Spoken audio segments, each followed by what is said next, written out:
And we're back to learning Illustrator in year day 129. Let's continue with the graph options. I'll create yet again a simple graph, 500 times 500, add my social media names, a couple of values.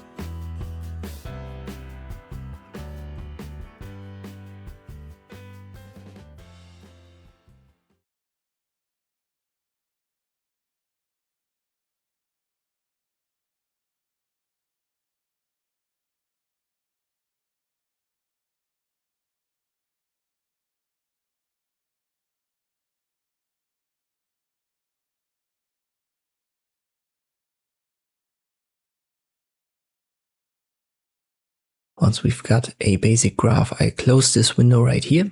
And now we go over the type options yet again. To do that, we simply right click on the graph, use type. It's set to graph options in the top drop down. And in the last video, I've shown you here the style options. But when we go to align or scatter area graph, you can see these bottom options, they change. And that's because right here we have bar options, and obviously a line graph doesn't have a bar. Therefore, it's going to get replaced by different options. Let's go over that for the lines. So we have a line graph, scatter graph, and an area graph. That's all the same category. And here we have 4 more options. Mark data points will give us this little rectangle wherever the data point is. Edge to edge lines will make these lines a little bit longer so that they cover the entire x-axis. I can get rid of the connector, but then we need to mark the points again, otherwise nothing is going to be visible. And finally, we can draw the filled lines, which is simply a thickness option. So here you can make them thicker or thinner if you want to.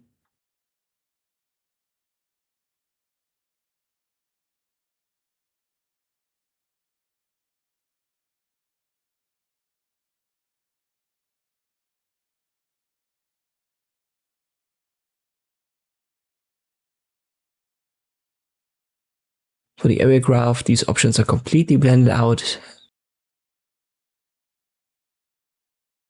And for the scatter graph, we still have the data points, the connector, and the draw filled lines.